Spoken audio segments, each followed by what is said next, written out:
From Interior Alaska's most trusted news source, this is the Fbx Evening News. Good evening, Fairbanks, and thank you for joining us. Our top story this evening, a jury of 10 men and 2 women found Timothy Bedwell guilty on a host of sex crimes and other charges tied to a large-scale sex abuse case that took place for years during the last decade. News Center 11's Nikki Carvajal was there, and she has the story.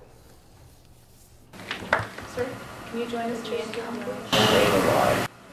Another outburst in court today from Timothy Bedwell as the jury returned guilty verdicts on multiple felony sex abuse charges. Bedwell is charged with 34 counts of child sex abuse along with several other felonies for assaulting his then-girlfriend's daughters over a period of 6 years beginning in 2003. Due to a clerical error in one of the charges, the jury had to be sent back to deliberate on one count, and his lawyers left to consult with the judge. Bedwell turned and addressed his victims who had testified at length against him. That this is absolutely just a moment, we'll wrong. No, I'm going to have it on the record right now in front of this jury. This isn't the first time Bedwell has spoken out of turn in court, and family members say there's a reason for that. We spoke with Connie Bedwell, who had been banned from court property until a verdict was reached. Well, he wanted to testify, and his own defender wouldn't let him, and so he was pretty upset about it. We're upset about it. He has nothing to hide and should have been on the stand. I should have been put on the stand. Both of my sisters should have been put on the stand. We have many other witnesses that should have been put on the stand that weren't. I'm disgusted in the verdict at the girls because these are all just lies. There's no evidence.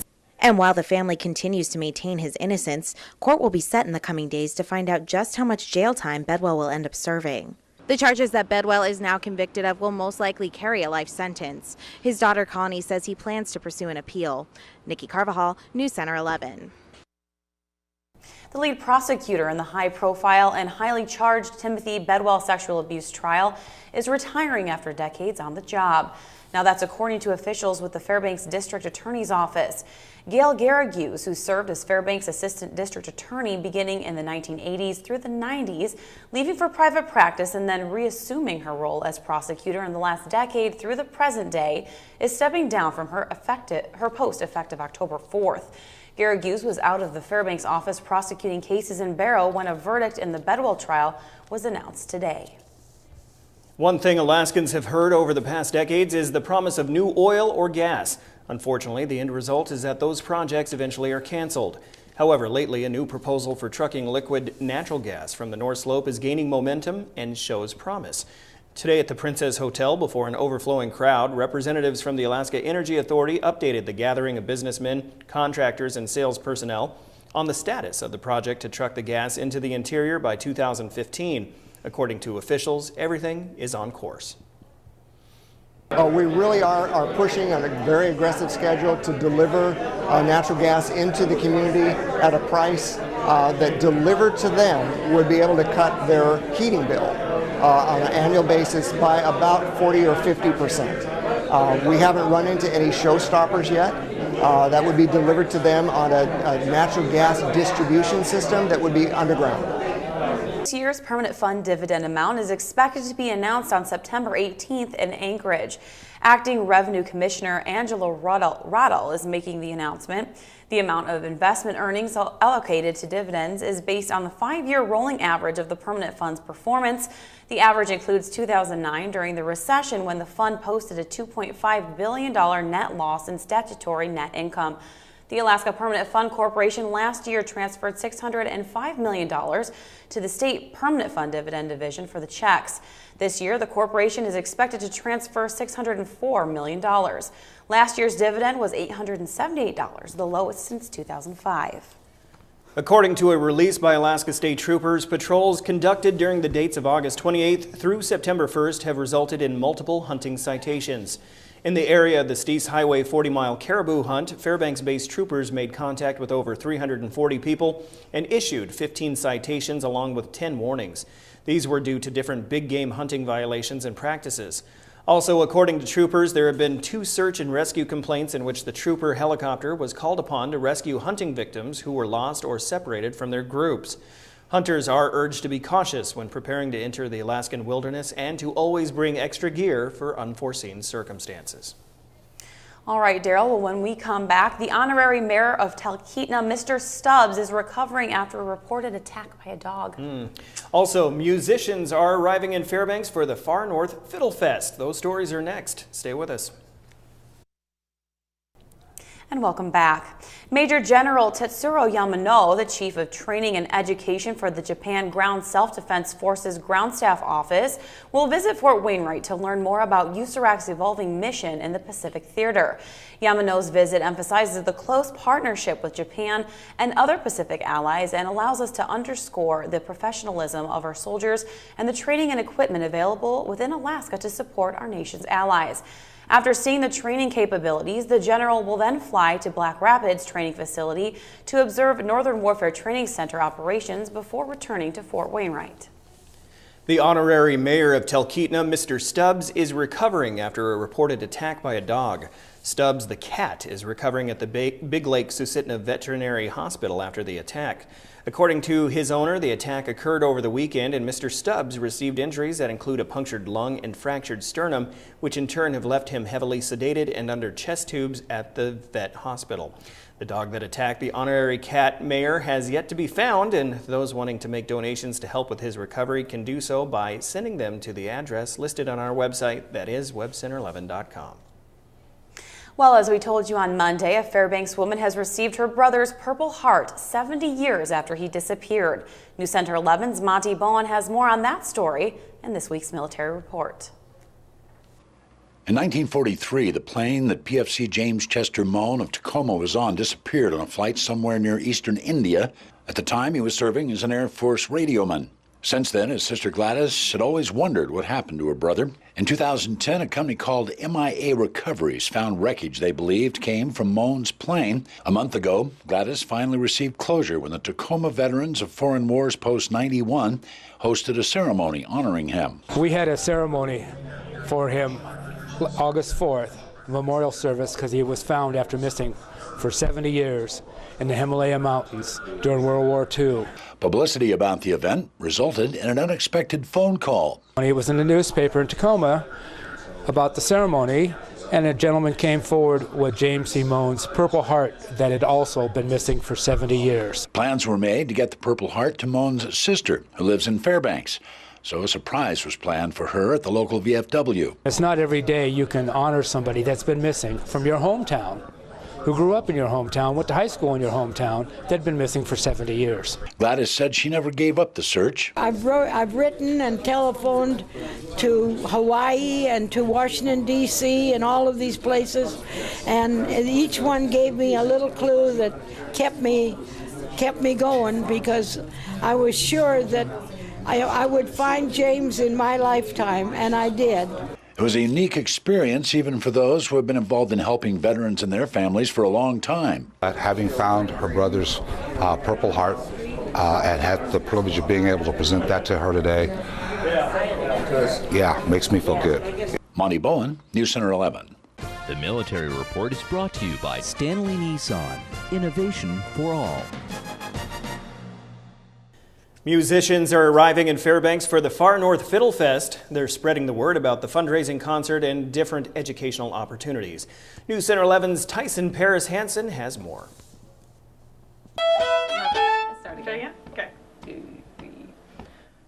Hey, a few extra musicians will be around town this week. They're preparing for the 3rd annual Far North Fiddle Fest, a time to listen to good music and raise money for a good cause. Everything will be donated to hospice services at Fairbanks Memorial Hospital and earmarked for the volunteer component of hospice services. He created the Far North Fiddle Fest and says it gets bigger each year. This year, 16 top-notch performers will play at Herring Auditorium Saturday night.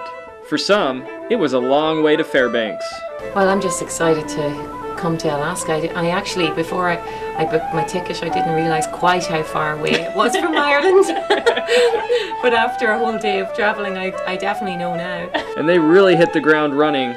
Between now and the big concert on Saturday, these rockers will be going around town to generate excitement for the music. Well, I'm from Fairbanks, and it took moving away from Fairbanks to realize how awesome this community was, so now I try to get back as much as possible. Tickets and more information can be found online at farnorthfiddlefest.org We've provided a link at our website, webcenter11.com. You know, should be a great time. We've definitely priced the event to so that families can show up, and it wouldn't be that much different than a night at the movies in terms of cost. I don't know about you, but I can't stop tapping my foot. Tyson Paris-Hansen, News Center 11. All right, well, Joe Cook is waiting in the wings with some high school volleyball to talk about. He'll tell us how the Monroe and West Valley game turned out. I already know. I don't. All right, he also has cross-country running action at the high school and collegiate level. Those and more with Joe Cook. Sports is next. Welcome back, Interior Alaska. Joe Cook back in the sports seat for you this evening. Hope you're having a good day, a good hump day that is. And to get over that hump, let's talk some sports. Last night there was a non-conference matchup between the Rams and Wolfpack and high school volleyball at Boileau Hall. The Rams were not intimidated by West Valley's size, taking the first set 25-15, but West Valley would respond in the second with a 25-15 win of their own. Monroe bounced back, taking a critical third set 25-20 thanks to Emily Pfister's performance. The 5'6" sophomore was fearless amongst the trees with 16 kills. Marissa King added 12 as well. Jackie Lemon's ace sealed it in the fourth set. And that's how it went for Monroe. 25-18 that fourth set, and the Rams get a huge win. They dedicate the match to teammate Sabrina Mariotto, who passed away this year due to cancer. For Monroe, it was about playing with emotion and with their heads.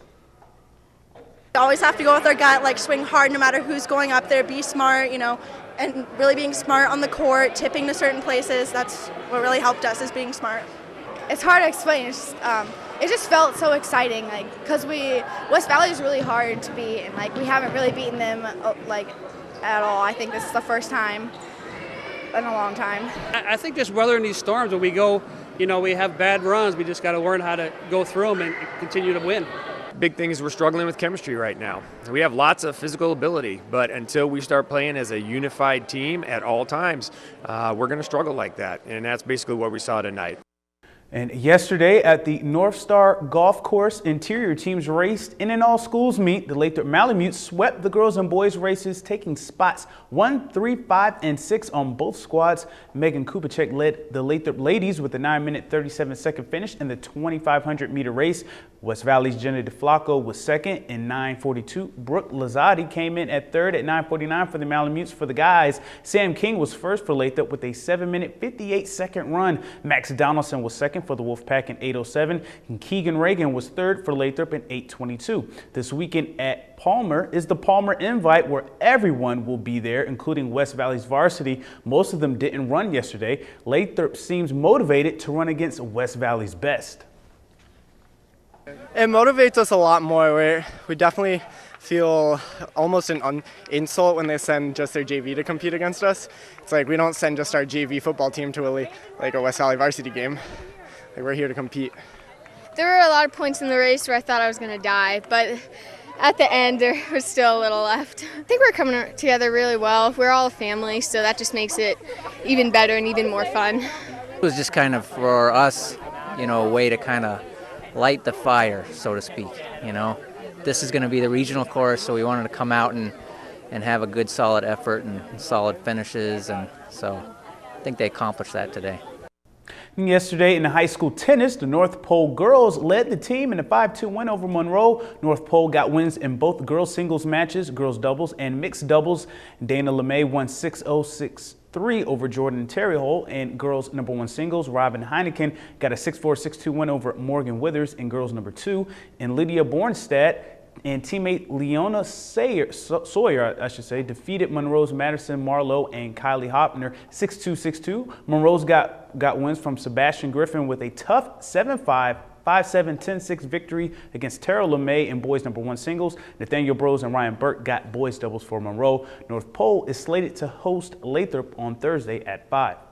Tomorrow, the Nanics will have their first cross-country race of the season up on the West Ridge Trails. UAF will have the Alaska Cross Country Classic, which brings in GNAC rival Montana State Billings and Seattle Pacific. Seattle Pacific swept the women's long and short course races and won the men's long course last year. The UAF women's team is all about youth with just 3 upperclassmen. Look for Nicole Bath and Dorothy O'Donnell to make strong times, along with senior Allison McFeeters, who was second in the long course last year. For the guys, sophomores Isaac Lamers is coming off a new record in the Estradome Trail from last week in 22 minutes and 34 seconds. Fellow sophomore Michael Fehrenbach had the old record and was third on the short course in 2012. Redshirt sophomore Ross McDougall was 10th in last year's long course race as well. Thursday race starts at 5:30 for the women's 6K and the men's 8K follows at 6:15. Saturday at 10 a.m. will be the short course race, a 4 and 6K.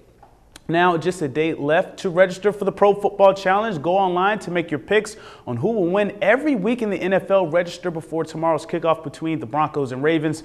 Weekly winners get a free oil change from Stanley Nissan, and at the end of the season, the best picker will get a large pizza from Pizza Hut per month for a whole year for the local grand prize. And you can also get a chance to win the national grand prize, a trip for 2 to Hawaii. So go on to webcenter11.com and register for the Pro Football Challenge. And that'll do it for sports tonight. Thanks for rocking with me for a little while. Mike Schultz has your full weather forecast coming up next, and we'll catch you next time. Welcome back to Fbx Evening News, everyone. Mike Schultz with you once again, taking a look at the weather. We're not going to experience some showers like we had last night. That was a real good golly washer. We're looking at scattered showers in the forecast, but nothing heavy expected. Hey, photographs. I need some more photographs. I haven't got one tonight, but if you have a photograph of some scenery or some animals or anything you want to share with the audience, by all means, send it to me, Mike Schultz at KTVF11.com. Here's what's going on at the airport.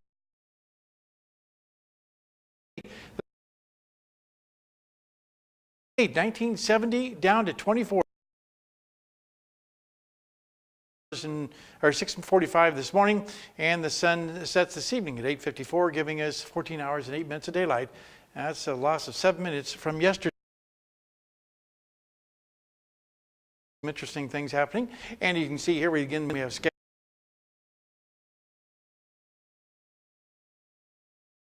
association with that southerly flow. Another storm system out here might give us more showers tomorrow afternoon into Friday, but it doesn't look that bad right now. What's going on across the rest of the state, as you can see, look at the radar, we'll zoom in, and you can see just some showers around the Fairbanks area. Most of the heavy activity has moved. Get out of here. All right, here's what's going on across.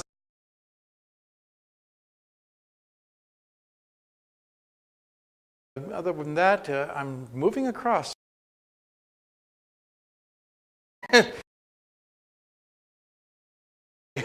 Showers across the interior, cloudy skies elsewhere. Let's go to the lower 48 and see if things are a little better down there. And as you can see, we're looking at, again, lots of rain over the Pacific Northwest, even some thunderstorms there. Hot temperatures across the western half of the country, 93 degrees at Denver.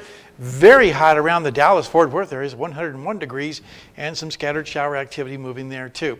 On our satellite radar, again, very widespread activity going on. Scattered showers and thunderstorms in the afternoon hours, and it's all being brought in by the jet stream, once again, coming up from the south, bringing the hot, humid conditions to the south. A little bit of a break for the Pacific Northwest, some showers there. All right, back to Alaska for tomorrow. Here's what it looks like in the northern section. Snow showers at Barrow, some showers in Nome, and mostly cloudy skies at Fort Yukon. Here in the interior, we'll be looking at cloudy skies in Fairbanks, isolated showers for Healy, while over southeast Alaska, some rain showers at Juneau, mainly cloudy skies in Ketchikan, and over to the southwest, looks like for the most part a little rain at Bethel, showers at Cold Bay, cloudy skies for Kodiak, and the south central regions. We'll be looking at some rain in Valdez, mostly cloudy skies at Homer and Anchorage once again. Time for our kids' weather, and all this week we're talking with the kids from Barnett Magnet School. Tonight, a young lady with some pictures she wants to share with you. Hi, my name is Hannah, and Mrs. Coss is weather detectives at Barnett. I drew some snowflakes because I really like snowflakes.